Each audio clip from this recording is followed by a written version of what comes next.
소크라테스를 다 아실 텐데, 소크라테스가 한 말 중에 유명한 말이 있죠. 너 자신을 알라. 예. 예. 그리고 또 다른 유명한 말을 또 몇 가지 남긴 게 있는데, 소크라테스가 한 말 중에 나는 내가 아무것도 모른다는 것을 안다 그랬습니다. 너 자신을 알라. 그렇게 다른 사람에게 너 자신을 알아야 된다 강요했던 그가 자기 자신에 대해서는 나는 아무것도 모르는 것을 아는 나를 난 안다 그랬어요.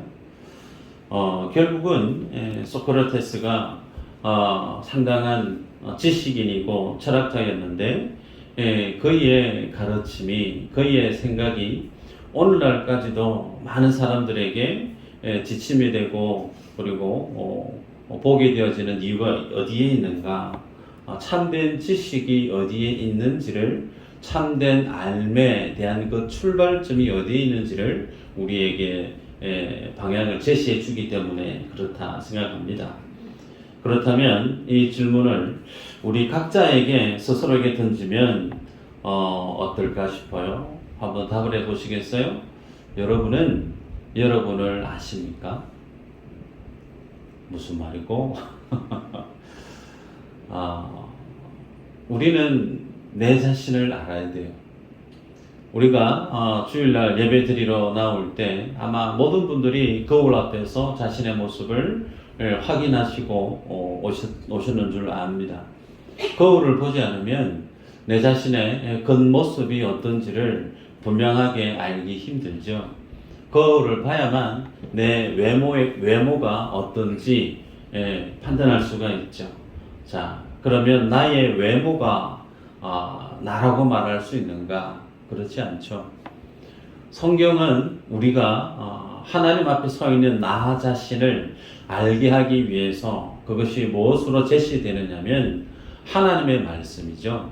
성도가 하나님의 말씀 앞에 서게 되고 그 하나님의 말씀이 내게 깨달음으로 다가와질 때 비로소 내가 하나님 앞에 어떤 존재고 어떤 사람인지를 분명히 알 수 있게 되었습니다.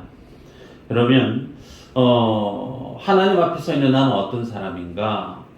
우리가 지난 시간에 말씀을 보았는데 사도 바울은 고린도 교회 성도들을 향하여서 너희들은 예수 그리스도를 믿음으로 예수 그리스도와 한 몸이 된 지체가 된 하나님의 교회다라고 얘기를 했습니다. 그래서 예수 그리스도와 한 몸이 되고 한 교회가 되게 하기 위해서 성령께서 교회 위에 하나님의 놀라운 은사를 주셨다 그랬습니다. 그래서 그 하나님의 놀라운 은사를 받은 하나님의 교회 각 성도 개개인은 내가 예수 그리스도와 그리고 믿음의 지체와 한 몸이 된 것을 알아야 될 뿐만 아니라 예수님이 힘써 하나 되게 만든 이 진리를 지켜가야 됨을 우리에게 도전했음을 말씀을 통해 보았죠. 자, 지난 시간의 말씀을 연장해서 보도록 하겠습니다. 하나님께서 가장 최초로 만들어졌던 가정, 소위 아담과 하와, 최초의 가정에게 하나님이 주신 말씀이 있죠. 생육하고 번성해라. 그러면서 둘이 한 몸이 될지니라 그렇게 명령하셨습니다. 한 몸이 될지니라. 그래서 아담에게 하나님이 하와를 창조해서 앞에 데려왔을 때 아담이 하와에게 던졌던 감탄사, 이야, 내 뼈 중에 뼈고 내 살 중에 살이다. 아마 할 수 있는 최고의 표현이 아니었겠나 싶어요. 그런데 그렇게 아담과 하와가 두 사람이 하나 된 모습으로 잘 사는 것처럼 하나님이 그들에게 하신 말씀을 한 몸을 이룰지니라 라고 하는 그 말씀을 잘 이루어가는 것처럼 보여줬어요. 그러나 선악과 먹으면 안 된다라고 했던 생의 언약에 대한 말씀을 아담이 범죄하고 말죠. 그 사실에 대해서 주님이 물었을 때 아담의 반응이 어땠던가요? 내가 잘못했습니다. 다 내가 모자라고 내가 부족해서 내 죄가 큽니다. 주님, 제가 죄인입니다. 용서해 주세요. 그랬던가요? 그러지 않았습니다. 하나님이 만들어주신, 하나님이 창조해주신 하와가 내게 먹게 해서 내가 선악과를 먹었습니다. 소위 내가 죄를 범하고 넘어지고 죄 가운데 널브러지게 된 이유가 하나님 때문이고 첫 번째는, 두 번째는 하나님이 내게 만들어주셨던 하와, 와이프 때문에 내가 죄를 범하게 된 거 아닙니까? 그런 변명을 하나님께 쏘아댔던 아담을 우리는 지난 시간에 봤습니다. 그래서 하나님이 만드신 소위 둘이 한 몸을 이룰지니라 라고 명령했던 그 하나님의 말씀이 아담과 하와의 가정 안에서 정면으로 하나님의 말씀을 거역하고 실패하고 만 모습을 우리가 보았습니다. 자, 그리고 난 이후에 하나님은 둘째 아담인 예수 그리스도를 땅에 보내셨죠. 그리고 그 주님은 한 몸을 이룰지니라고 했던 그 말씀을 성취해내고 마셨습니다. 예수님이 한 몸을 이룰지니라고 했던 그 말씀을 어떻게 이루어냈느냐? 예수님이 제자들과 함께 마지막 만찬을 하셨죠. 포도주를 나누고 떡을 나누면서 이는 내 피다 마시라, 이는 내 살이다 먹으라. 주님의 피와 살을 먹고 마심으로 제자들은 예수 그리스도와 하나 된 주님과 한 몸이 되는 소위 연합을 이루는 공동체가 존재가 되었죠. 그래서 주님의 피와 살을 먹고 마시는 그 모습이 무엇으로 드러났느냐? 예수님이 십자가 위에서 살을 찢어 죽으시고 그리고 그 죽음의 자리에서 부활하시고 난 이후에 하나님께로 승천하시고 승천하신 그 주님이 약속하셨던 성령을 부어주셨죠. 그래서 인생은 예수 그리스도를 믿음으로 그 주님을 믿는 자들에게 하나님이 예수 그리스도가 명하셨던 그 말씀대로 성령을 부어주심으로 우리 예수 믿는 성도는 예수 그리스도 어떻게 되어졌죠? 연합되어졌다는 거예요. 예수 그리스도와 연합되어진, 예수 그리스도와 한 몸이 되어진 그 모습을 우리는 세례로 우리는 상징적으로 표현하고 있지 않습니까? 그러기에 여러분, 다른 말들이 아니에요. 한 몸을 이루라. 그것은 연합되어져서 하나가 되라. 하나님과 하나가 되라. 그것이 곧 무엇과 같은 의미인가? 구원은 예수 그리스도와의 관계, 구원은 나와 하나님과의 관계가 회복되어지는 것. 그것이 구원이죠. 한 몸을 이룰지니라. 예수 그리스도와 한 교회가 되라. 한 몸이 되라. 그 내용들은 각자가 다른 말이 아니에요. 하나님이 만드신 그 구원의 은혜를 경험하고 그 구원의 은혜를 일구어가는 자가 되라 라고 주님이 말씀하셨다는 사실이죠. 그래서 성경은 예표적으로 그렇게 우리에게 보여줍니다. 예수 그리스도는 우리의 신랑. 그러면 예수 그리스도의 신부는 누구죠?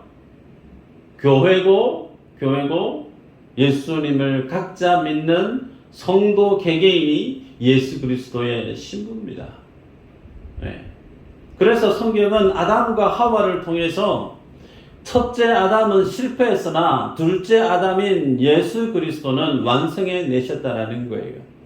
구원을 완성해 내셨고 한 몸을 이루라고 하는 하나된 연합을 일궈 내셨습니다. 이 내용을 우리는 이전에 에베소서 말씀을 보았을 때 한번 짚고 넘어갔던 적이 있어요. 에베소서 5장 22절부터 32절까지 남편은 이러이러해야 되고 아내는 남편에게 이러이러해야 되고, 그런데 그 에베소서 5장의 22절 이후로 있는 그 말씀, 소위 남편과 아내에게 주어진 말씀인가? 팩트는 그게 아니죠.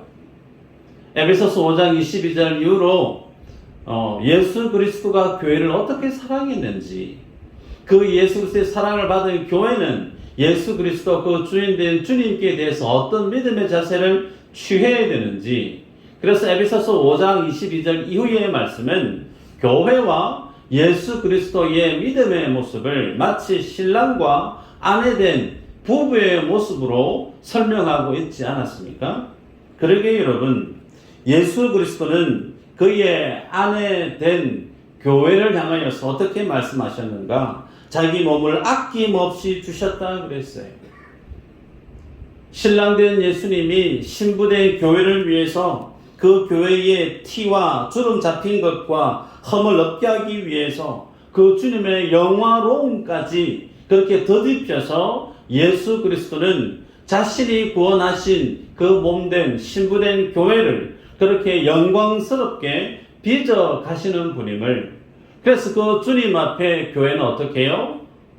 복종, 그 하나님 되신 예수 그리스도를 경외하는 믿음을 강조했던 내용을 우리는 에베소서에서 이미 앞서 살폈습니다.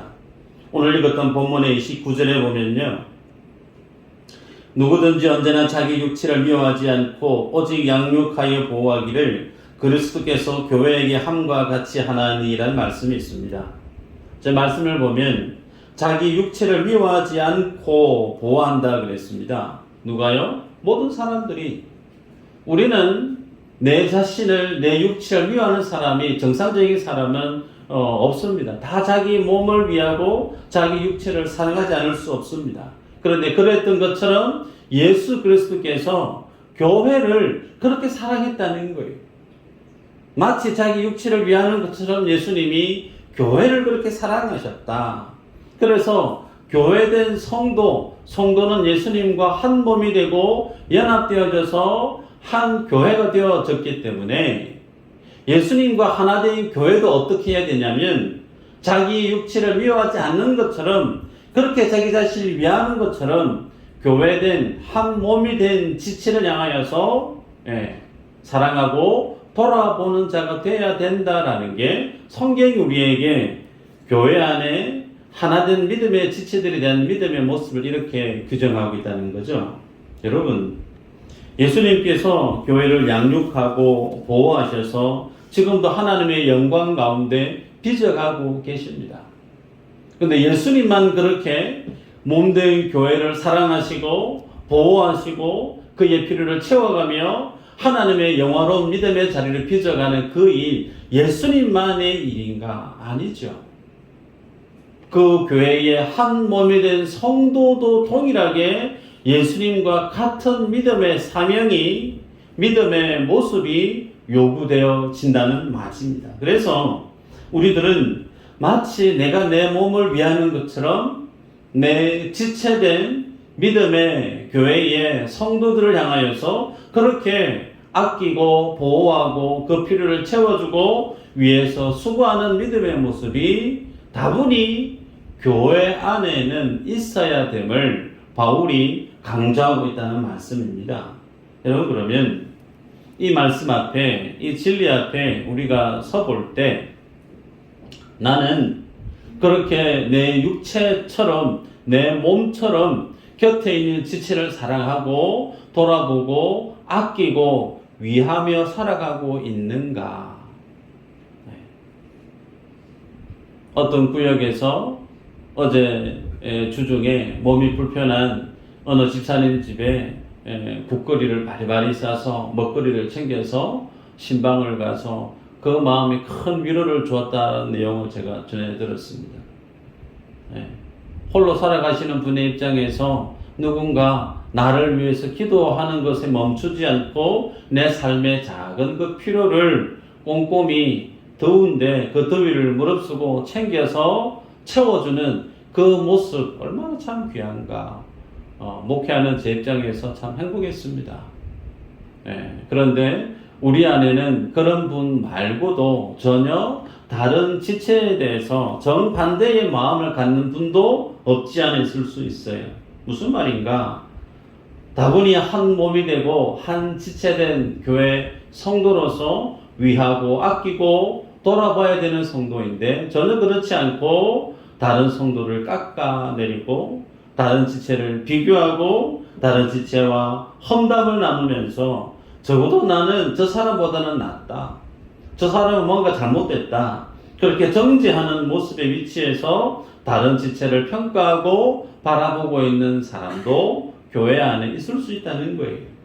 여러분, 이런 모습이 어떤 교회였는가? 소위 고린도 교회였다는 겁니다.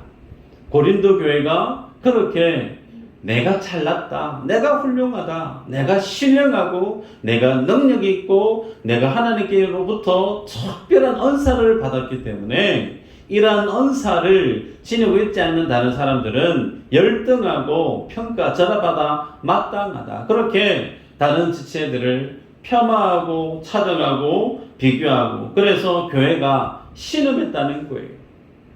여러분, 이 모습이 초대교회 속에 일어났는데, 초대교회, 고린도 교회 안에서 이런 모습이 있었던 교회의 모습이 오늘날 교회에서도 동일하게 있다는 거예요.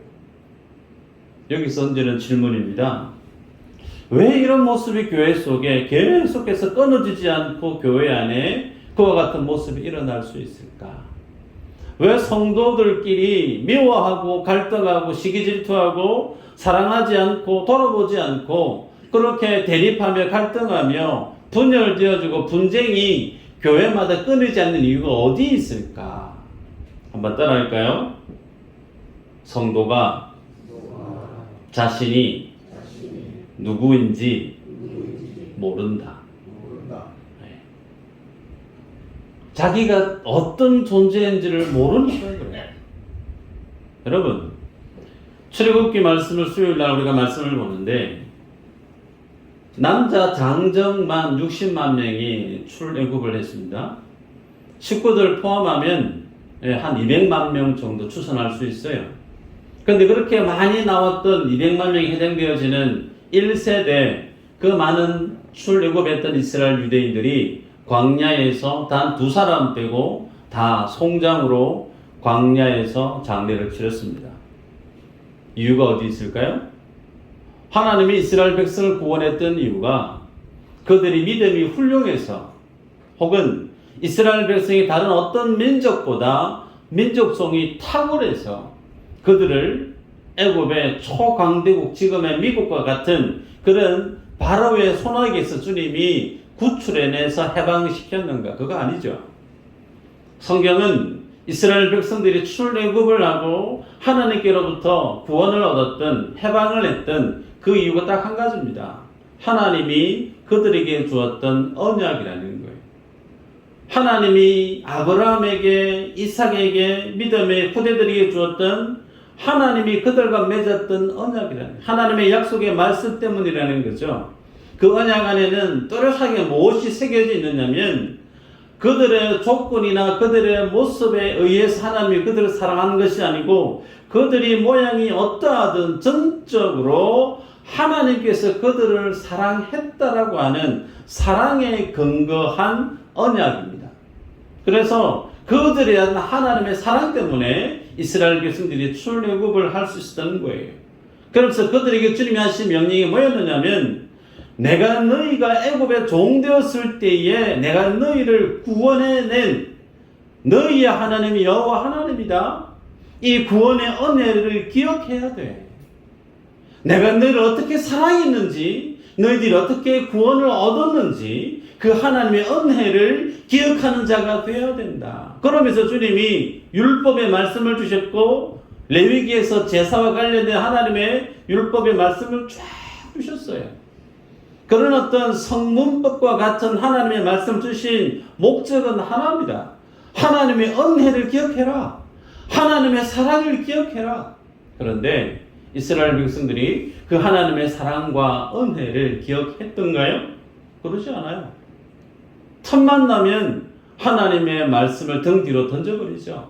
배교합니다. 불순종합니다. 결국은 어떻게 되었죠? 하나님의 언약을 기억하지 못하고 하나님의 사랑을 기억하지 못하고 자기의 욕심대로 세상을 기웃거리고 우상 숭배했던 그들에 대해서 하나님이 심판하셨습니다. 그것이 유대인들의 역사예요. 그 모습을 누가 알고 있느냐? 오늘 고린도 교회를 향하여서 편지를 쓰고 있는 사도 바울이 뻔히 알고 있습니다. 그런데 사도 바울이 알고 있는 그 이스라엘 백성의 조상들의 그 잘못된 신앙의 모습을 지금 고린도 교인들이 그대로 답습하고 있다는 거예요. 그 모습 그대로 하면 뭐가 뻔히 볼 수밖에 없느냐? 그들에게 부어줄 하나님의 심판 외에 없음을 바울이 알기 때문에 그 마음에 애가 타는 겁니다. 그래서 오늘 읽었던 본문 13장에서 사랑에 대해서 쭉 언급하고 있습니다. 여러분, 그런데 고린도전서 13장을 오해해서는 안 돼요. 12장에 은사와 관련된 말씀이 소개되어져 있고 14장에도 은사와 관련된 내용이 소개되어져 있습니다. 그래서 은사와 은사 사이에 사랑이라고 하는 주제의 말씀을 바울이 언급하고 있습니다. 그래서 이 말씀을 볼 때 혹자는 하나님이 사랑하라고 했다. 사랑이 최고라 하지 않느냐. 우리가 사랑하는 자가 되어야 된다. 열심을 내서 주님이 기뻐하시는 사랑하는 사람이 되십시다. 우리가 열심을 한번 내보십시다. 소위 이런 개념으로 고린도전서 13장의 사랑장을 해석하고 적용하려고 하는 분들이 계세요. 고린도전서 13장은 열심히 사랑해라라고 하는 의미로 주신 말씀이 아닙니다. 도리어 하나님이 고린도전서 12장과 14장에서 하나님이 너희에게 부어주었던 그 은혜, 너희에게 부어줬던 그 구원의 사랑, 그것을 더욱더 결속시키고 완전히 하기 위해서 주님이 성령의 은사까지 동원해서 그 주님의 은혜와 사랑을 아는 자가 되게 했는데, 그 사랑을 받았던 너희가 어떻게 사랑을 알지 못하냐. 사랑의 모습은 마치 이와 같다. 그래서 고린도전서 13장은 하나님의 은혜와 사랑을 아는 자에게 부어주었던 성령의 은사를 경험했던 사람들이 어떻게 성령의 은사를 지닌 자로서 그와 같은 주님의 사랑을 모르는 삶을 살아갈 수 있겠느냐. 그래서 성령의 은사를 바르게 행하기 위해서 그들의 믿음에 대해서 책망하는 모습으로 고린도전서 13장이 기록되어져 있다는 사실이죠. 여러분, 2002년도에 롯데리아에서 광고 하나를 만들었습니다. 2002년도 크랩버거, 드셔보실 분 있는지 모르겠어요. 2002년도 크랩버거를 롯데리아에서 만들었는데 그 광고를 누가 했느냐면 배우 신구 선생님이 하셨어요. 그 영상을 보여주면 좋은데 집에 가서 한번 유튜브 보시길 바랍니다. 배를 타고 지나가는데 신구 선생님이 그 돛담배 같은 작은 배 위에 큰 개가 잡혀 있는 거예요. 그리고 신구 선생님이 그 배 위에 널브러져 누워 있습니다. 그런데 큰 배에 있던 사람들이 그 꽃길을 바라보고 우와 놀랍니다. 그 순간에 신구 선생님이 한마디 대사를 던지죠. 뭐라고 그랬죠? 기억나신 분 있나요? 와, 같은 세대. 너희들이 개맛을 알아? 그 꽃게 맛을 아는 사람들은 소위 롯데리아에서 만들었던 크랩버거를 좋아할 수밖에 없죠. 크랩버거를 먹어보면서 그래 이 맛이 꽃게 맛이야. 제가 설교 중에 왜 이 내용을 넣었느냐면 예수 그리스도의 복음을 여러분 아시잖아요. 예수님의 사랑이 어떤 사랑인지를 여러분이 아시잖아요. 예수님의 복음을 안다고 얘기하고 예수님의 사랑을 내가 안다고 얘기하면서 어떻게 하나님이 그 사랑을 또 분명하고 선명하게 드러내게 하기 위해서 성령의 은사를 부어주었는데 그 은사를 경험했던 너희가 어떻게 그렇게 하나님의 사랑을 모르는 것처럼 하나님의 은혜를 모르는 것처럼 그렇게 다른 지체에 대해서 평가하고 폄하하고 분쟁하고 대립하고 갈등할 수 있느냐. 그러면서 너희가 어떻게 하나님의 사랑을 안다 말할 수 있고 그 주님의 복음을 안다고 말할 수 있겠느냐. 사도 바울은 12장 31절에서 이런 말씀을 했습니다. 너희는 더욱 큰 은사를 사모하라. 내가 또한 가장 좋은 길을 너희에게 보이리라. 은사와 전혀 은사를 주신 하나님의 목적과 전혀 상반된 삶을 사는 그들에게 더 큰 은사 사모엘이 가장 좋은 길을 내가 너희에게 보여주겠다. 그게 뭘까요? 오늘 본문에 등장하는 가장 큰 주제로 등장하는 사랑이라는 겁니다. 여러분, 사도 바울이 언급하고 있는 사랑이 어떤 사랑인가? 구체적으로 보겠습니다. 13장 1절부터 3절 한번 읽어볼까요? 예, 시작.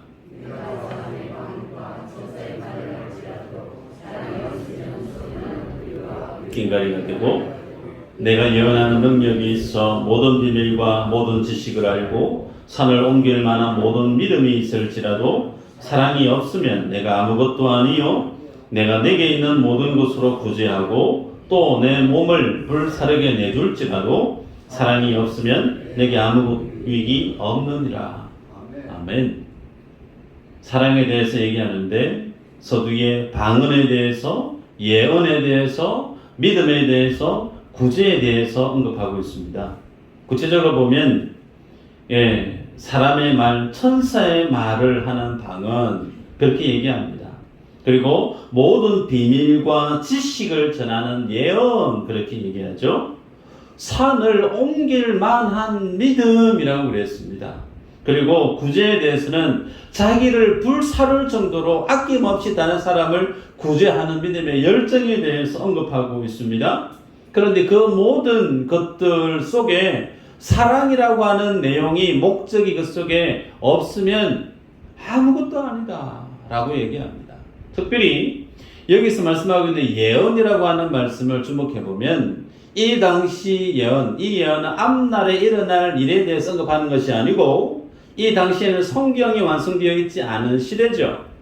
그래서 사도들에 의해서 성령이 하나님의 말씀을 전개해 주었던 시대인데 그래서 성경이 완성되어져 가고 있는 사역, 소위 그것을 예언 사역이라 말할 수 있는데 마치 그렇게 하나님의 진리의 말씀을 기록하는 이 말씀, 사역 얼마나 중요합니까? 그런데 성경을 완성하는 이 하나님의 말씀 사역도 뭐가 없으면 아무 필요 없다고요? 사랑이 없으면. 제가 이 말씀을 보면서 참 많이 찔렸습니다. 아무리 설교를 열심히 준비하고 하나님의 진리를 쪼개고 분석해서 가장 선명하게 진리를 전가한다고 해도 뭐가 없으면? 사랑 없으면 양 목사님이 목회가 잘하는 거 아니다.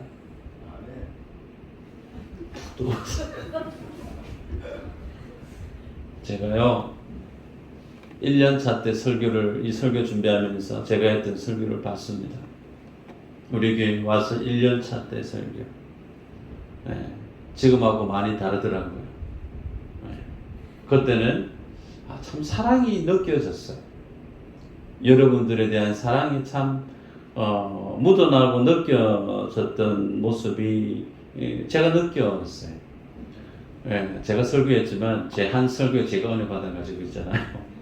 그랬는데 지금의 제 모습 속에 그와 같은 모습이 많이 없다라는 걸 제가 발견했습니다. 언연 중에 그때 포근했던 사랑하는 마음이 제 속에 많이 없다라는 것을 하나님이 깨닫게 했을 때 제 뒷머리가 띵했습니다. 여러분, 하나님 우리에게 요구하시는 것이 열매라는 사실을 꼭 기억하시길 바라요. 여러분, 교회에 오셔서 많은 일을 하실 수 있습니다. 교회에 오셔서 많은 봉사를 하실 수가 있어요. 그런데 그 봉사를 열심히 하고 일을 많이 해서 그것의 결과가 분명히 가시적으로 드러날 수 있습니다. 그것을 통해서 많은 사람들에게 칭찬받고 인정받을 수도 있어요. 그런데요, 하나님이 그것보다 더 기뻐하는 게 뭐냐면 열매라는 겁니다. 여러분, 일의 결과와 사역의 결과가 열매가 아니에요. 여러분, 그거 착각하셔서는 안 됩니다. 말씀 볼까요? 마태복음 7장 22절 23절 한번 읽어보십시다. 시작.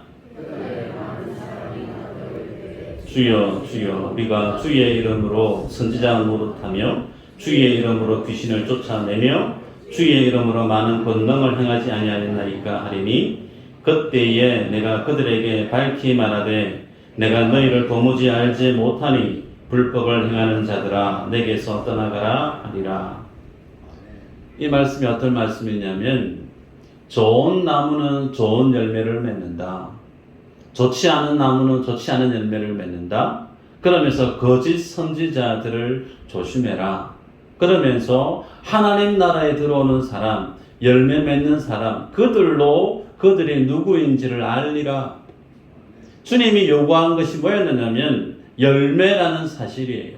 여러분, 그런데 예수님의 이름으로 선지자 노릇이 작은 일인가요? 소위 목회 잘했다라는 겁니다. 예수님의 이름으로 귀신을 쫓아내는 축기 사역 대단한 사람 아닙니까? 예수님의 이름으로 큰 일들을 많이 이루어낸 사람, 저 사람이 하면 뭐든 다 잘 된다라고 하는 많은 사람들이 인정하고 있는 그 믿음의 모습, 우리는 드러나 있는 외부적인 가시적인 모습들이 소위 열매처럼 여겨질 수 있어요. 그런데 예수님이 뭐라고 얘기하죠? 나는 도무지 너희를 모른다. 모르는 것에서 그치지 않고 내게서 떠나가라 그래요. 여러분, 착각하셔서는 안 됩니다. 내가 일 잘하는 것과 주님이 기뻐하시는 믿음의 열매를 맺는 것은 같은 게 아니에요. 다른 겁니다. 그럼 그 열매가 뭘까요? 말씀을 마무리하고 맺도록 하겠습니다.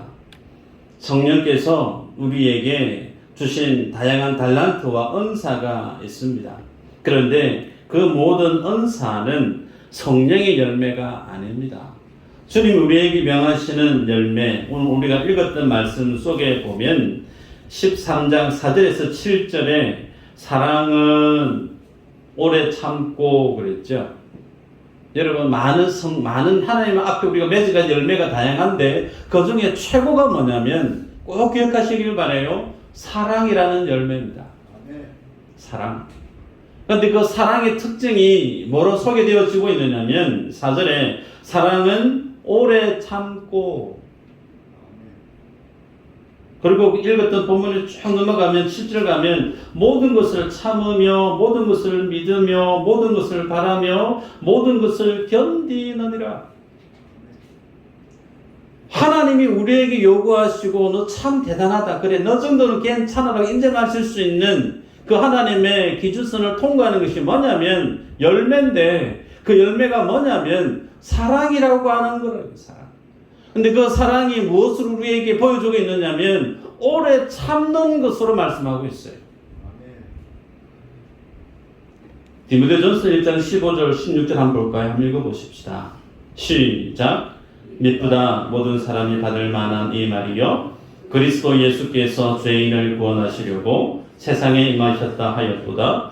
죄인 중에 내가 괴순이라. 그러나 내가 긍휼을 입은 까닭은 예수 그리스도께서 내게 먼저 일체 오래 참으심을 보이사 후에 주를 믿어 영생 얻는 자들에게 본이 되게 하려 하심이라. 아멘. 네.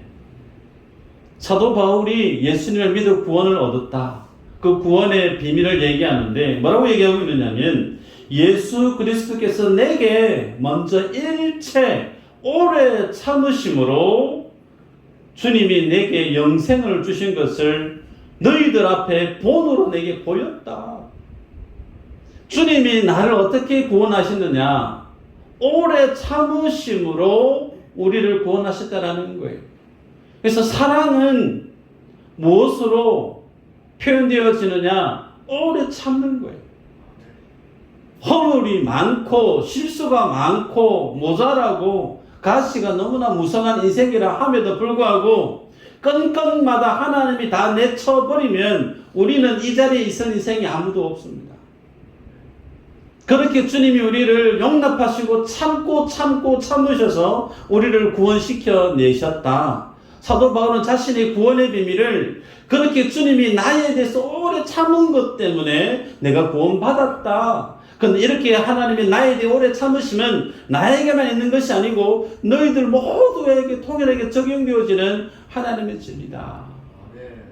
여러분, 갈라디아서 5장 22절 23절에 오직 성령의 열매는 사랑과 희락과 쭉 시작되죠. 가장 먼저 등장하는 게 무슨 뜻이죠? 가장 중요하다는 거예요. 하나님이 우리에게 원하시는 거, 사역적인 열심, 결과 중요하죠. 그런데 우리 신앙의 구심점은 무엇이 자리해야 되는가? 열매라는 겁니다. 반드시 기억하시길 바랍니다. 사랑이라고 하는 열매가 내 속에 없다. 필요 없다는 거예요. 도무지 나는 너희를 알지 못한다. 내게 떠나가라. 주님이 쫓아내버리십니다. 교회 몇 개를 건축을 하고 선교를 어떻게 열심히 하고 교회 안에서 봉사를 얼마나 많이 했는 거 세상 사람들 그거 다 인정합니다. 훌륭하다고 박수칩니다. 그런데 하나님이 우리에게 기대하시는 것은 그것보다 뭘 더 귀하게 보고 있느냐면 내 인성이, 내 인격이, 내 삶이 예수 그리스도로 더욱더 닮아가는 사랑의 열매로 가득 찬 믿음의 삶의 모습을 원한다는 거예요. 네. 여러분, 그래서 우리의 기준이 이와 같을 때 우리가 어떻게 몸된 교회 안에서 이 말씀을 적용해가며 살아야 될까? 여러분, 조심스럽지만 열심히 사랑해야 되겠다. 고린도전서 13장에서의 말씀은 그 말씀이 아니에요. 사랑하려고 안 했던가요? 사랑하려고 애쓰셨죠, 지금까지. 그런데 결과가 뭐죠? 우리는 사랑할 수 있는 존재가 안 된다라는 겁니다. 그렇다고 해서 사랑하지 말자가 아니죠. 사랑하려고 몸부림치면 칠수록 그 결과는 우리에게 무엇으로 돌아오느냐면 너는 사랑할 만한 능력이 없는 존재야 라고 우리에게 답안지가 제시된다는 거예요. 그러면 이 말씀에 우리가 해야 될 믿음의 순서가 뭐냐면 회개부터 해야 되는 게 맞습니다. 하나님, 나는 사랑이 없는 사람이네. 하나님을 사랑하고 그 주님의 복음을 안다고 내가 고백하며 살아가지만 그 사랑을 행할 만한 사랑이 내 안에 없는 빈 껍데기와 같은 죄뿐이고 허물밖에 없고 다른 지체를 정죄하고 판단하고 그런 것이 내 자신의 모습이네요. 주님 용서해 주세요. 여러분, 이 모습이 먼저 일어나야 된다는 거예요. 그 과정을 통과한 사람이 보게 되는 게 뭐냐면 그렇게 변함없이 내게 부어주시고 있는 오래 참으심으로 나를 사랑하고 계시는 예수님의 사랑을 바라보게 되었습니다. 그 사랑을 바라보게 된 자는 그 사랑하심 앞에 사랑하기 힘든 지체의 모습까지도 적극적으로 그 사람을 향하여서 무리히 행하거나 성을 내거나 평가하거나 자기의 이의를 구하는 자가 되지 않고 그 사랑을 행하는 자로 살아가게 되더라는 거예요. 이 믿음의 자리까지 주님이 우리를 부르고 있다는 사실, 우리 모두가 이 믿음의 자리에서는 믿음의 권속분들 다 되시기를 주의 이름으로 축복합니다.